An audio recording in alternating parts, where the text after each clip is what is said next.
Coronavirus, éviter une deuxième vague, l'exemple de Hong Kong. Dès mercredi, Hong Kong va interdire l'accès à son territoire à tous les non-résidents qui arrivent de l'étranger en avion. Et les résidents de Hong Kong également, ainsi que ceux de Chine continentale, de Macao et de Taïwan se verront temporairement refuser l'entrée s'ils ont voyagé à l'étranger les 14 derniers jours. Le transit des passagers par l'aéroport de la ville, le 8e plus fréquenté au monde, sera également interdit. La première ministre Carrie Lam prend ces mesures, alors que Hong Kong pensait voir s'éloigner l'épidémie. Mais la ville fait face à une recrudescence du nombre de cas, 356, ces 2 dernières semaines. Degré à lire aussi, notre dossier spécial sur le coronavirus, une hausse liée au retour, dans ce hub international, de ressortissants de Hong Kong, ou d'ailleurs, dans une moindre mesure, venus d'Europe ou d'Amérique du Nord, où l'épidémie se propage. La plupart des personnes testées positives sont rentrées ou arrivées de l'étranger, en particulier d'Europe, ces derniers jours. Cette vague, alerte la première ministre, est de loin plus importante que la première. Le défi sera de la gérer aussi efficacement. Hong Kong avait pourtant espoir d'être tiré d'affaire. Les autorités et bon nombre d'habitants se sont inspirés des leçons de l'épidémie de SRAS, syndrome respiratoire aigu sévère, en 2003, une épidémie qui avait provoqué 299 décès à Hong Kong. Dès début janvier, dès l'évocation de ce nouveau virus, dont la Chine découvrait les premiers cas, des tests médicaux étaient instaurés et les habitants ressortaient spontanément, en masse, des masques dans les lieux publics et retrouvaient les réflexes sanitaires efficaces, comme se laver les mains et garder distance. Les autorités ont aussi d'emblée retracé le parcours des cas positifs, jusqu'à 2 jours avant les premiers symptômes.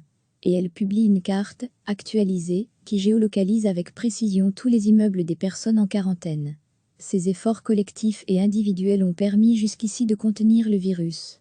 Hong Kong n'a déploré que 4 décès de coronavirus, pour plus de 4000 malades recensés et 7,5 millions d'habitants. Un bilan limité malgré la proximité géographique de l'épicentre initial de l'épidémie, en Chine, et une densité de population parmi les plus élevées au monde, 6357 habitants par km². Mais pour la ville, une deuxième vague est donc aujourd'hui à endiguer. C'est le cas ailleurs en Asie aussi. Singapour connaît également une vague de cas récents importés, 432, et a dès lors interdit aux visiteurs de courte durée de se rendre dans cette cité-État densément peuplée. La Chine, qui voit le bout du tunnel, a aussi pris des mesures contre cette menace de retour du virus au fil des retours de ressortissants. Jusqu'à présent, 507 cas ont ainsi déjà été signalés en Chine parmi les personnes arrivant de l'extérieur, 39 cas pour ce seul lundi 23 mars. Degré à lire aussi, coronavirus en Belgique, augmenter notre capacité de test pour éviter une deuxième vague, une task force mise en place pour éviter que ce phénomène ne relance l'épidémie, largement endiguée en Chine. Les autorités imposent maintenant une quarantaine de 14 jours à toute personne arrivant sur le territoire. Et depuis ce lundi, tous les vols internationaux à destination de Pékin sont déroutés vers d'autres aéroports chinois où des contrôles sanitaires renforcés sont en place. Seuls les passagers testés négatifs peuvent ensuite rejoindre la capitale. Recevez chaque matin l'essentiel de l'actualité. Dès mercredi, Hong Kong va interdire l'accès à son territoire à tous les non-résidents qui arrivent de l'étranger en avion.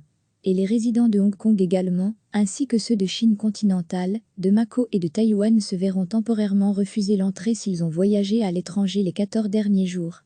Le transit des passagers par l'aéroport de la ville, le 8e plus fréquenté au monde, sera également interdit.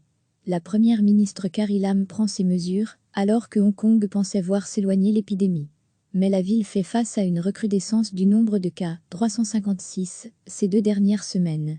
Degré à lire aussi, notre dossier spécial sur le coronavirus, une hausse liée au retour, dans ce hub international, de ressortissants de Hong Kong, ou d'ailleurs, dans une moindre mesure, venus d'Europe ou d'Amérique du Nord, où l'épidémie se propage. La plupart des personnes testées positives sont rentrées ou arrivées de l'étranger, en particulier d'Europe, ces derniers jours.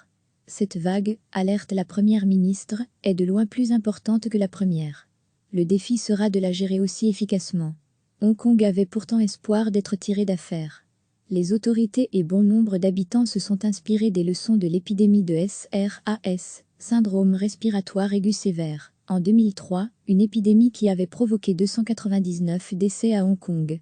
Dès début janvier, dès l'évocation de ce nouveau virus, dont la Chine découvrait les premiers cas, des tests médicaux étaient instaurés et les habitants ressortaient spontanément, en masse, des masques dans les lieux publics et retrouvaient les réflexes sanitaires efficaces, comme se laver les mains et garder distance. Les autorités ont aussi d'emblée retracé le parcours des cas positifs, jusqu'à 2 jours avant les premiers symptômes.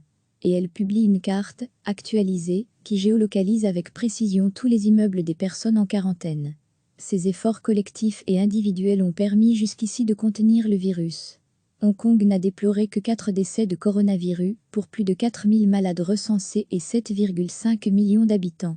Un bilan limité malgré la proximité géographique de l'épicentre initial de l'épidémie, en Chine, et une densité de population parmi les plus élevées au monde, 6357 habitants par km².